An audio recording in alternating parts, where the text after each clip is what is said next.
Hello guys, hope you guys are doing well. Today I just want to do a video about all the fish tanks I have in my room.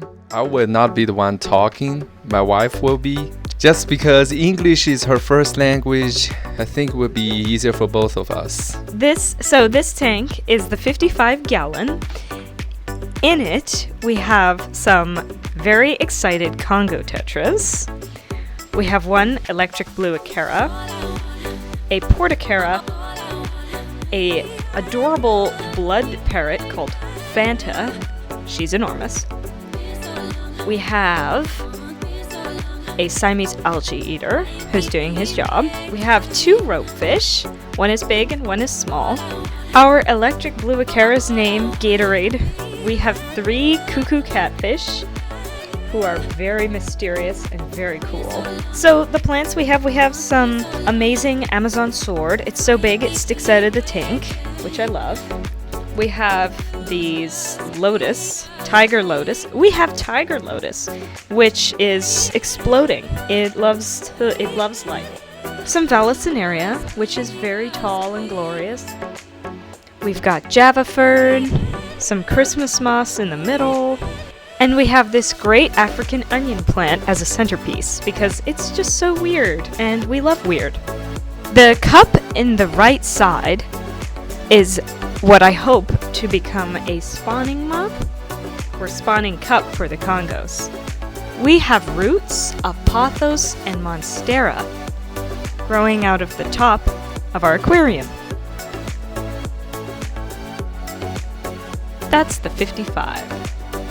Yeah, lots of pothos, very big, very happy. This is our 60-gallon. It's so awesome. We have some middle ground schooling fish, the rainbows. They are so cool. I even have some fry from them in another tank. We have the Danios on the top.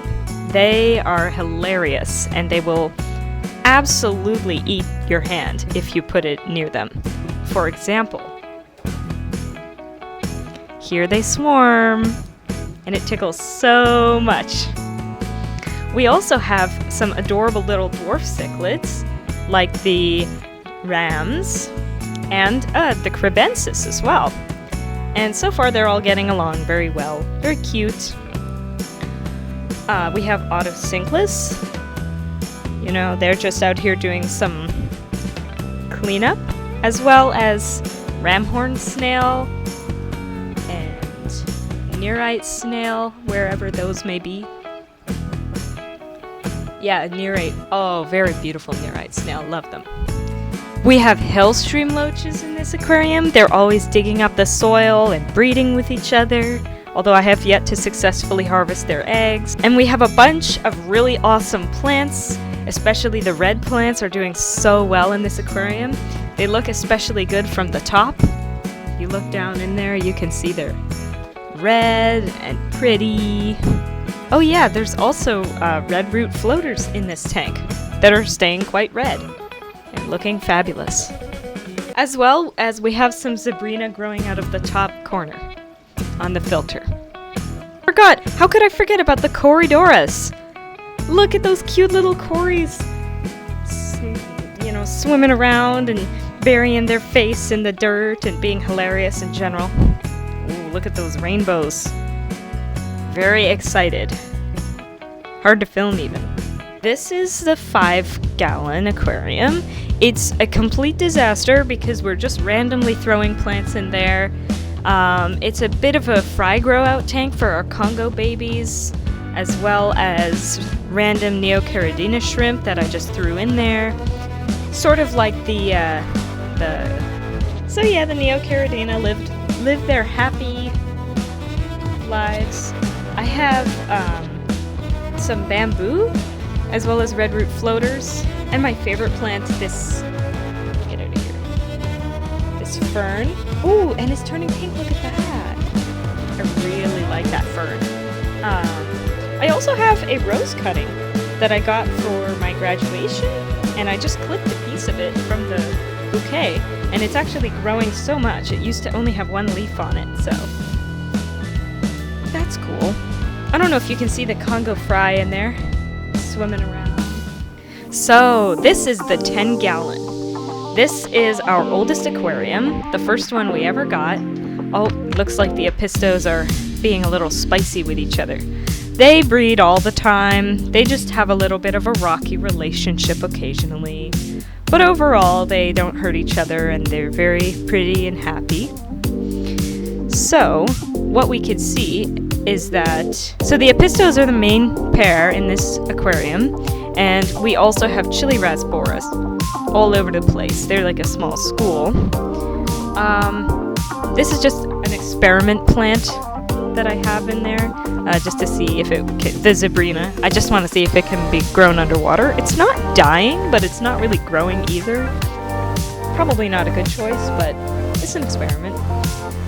Yeah, but most interestingly in this aquarium is our breeder box, which is covered with some nylon stocking to contain our 11 rainbow fries.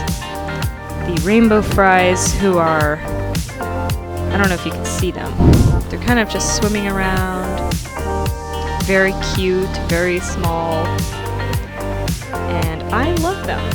I was able to find a ton of eggs and even some already hatched fry in the 60-gallon, and I scooped them up, acclimated them. Yeah, they actually were small enough to fit through the holes in this breeder box, so I had to put the nylon mesh around it. But so far none of them have escaped since that first moment. Yeah, we have the terracotta pot chips, which the Apistos breed in. They prefer this one here, constantly breeding in this one. Here we have our 20-gallon long aquarium. This aquarium is fabulous. Now, I'm going to point out Aunt Dariel, who is right over here. She may scurry back into her cave, because that's where she breeds. She's absolutely fabulous. Dariel is an Apistogramma cockatoide, or cockatoo. She's a very devoted mother. She always tends to prefer caves that are lifted off the ground. So if your Apistos aren't breeding, it might be because the cave is too close to the ground and they're worried about Cories getting in. The Corydoras who are here always causing trouble. What we can actually see here is a sparkling gourami. The sparkling gourami is always making this really cool clicking noise, and it's the most vocal of, or it's the only vocal aquarium fish that I know of. In this tank, we also have cardinal tetras. They are very shy, our cardinals, but it is said that they can live a very long time in captivity compared to the wild, which makes me feel much less guilty about keeping them. I have 20 cardinals in this tank, but they're always hiding. We also have the darter tetra, or black morpho tetra. They are very hard to find, unless there's food, because, well, they're interesting because even though they are called a tetra, they're not a schooling fish. The Apistos, darter tetra, and gourami don't really get along, but they have their respective territories, so they don't ever hurt each other. They just don't particularly like each other. This is our favorite centerpiece fish, Diablo. Oh, you can see Andy is very into him. Yes, this is so good. I love Diablo. We actually saved him. He was really sick early when we first got him, and he had dropsy and everything. We thought he was for sure gonna die. But he's just doing brilliantly. He's fathered many broods of Apisto babies, and he's very gentle towards everyone in the tank. So I love him because he's not aggressive. We got this aquarium last Christmas. We basically have never done a water change in this because of these plants. Look at how big those Zebrina leaves are. That's my hand. That's the Zebrina leaf. It's massive. So these plants just suck up the nitrate. Yeah, we originally only had 4 Monstera leaves, and you can now see how many there are across our 2 aquariums that have Monstera. The wood and rocks were just some that we found on various hiking expeditions. And the fish love darting around in the roots of those other plants. Last, but certainly not least, this is our 3-gallon shrimp tank. And by shrimp, I specifically mean Caridina crystal shrimp. Right here, you can see one of our blue bolts, right here on this leaf. This is a blue bolt shrimp. She is absolutely glorious. We also have black King Kongs right underneath. So you can see the little black King Kong in there. And in this tank, we have some fabulous plants, including a Marimo moss ball, and my personal favorite, the pink alternanthera, which is just glorious and fabulous. We have some petite anubias. We have water sprite in the back, and a curly lucky bamboo, as well as some moss in the back as well, and red root floaters on the top. Although we have moved most of the red root floaters to other tanks, and the filter has some cute moss growing in it, which I just think is so pretty.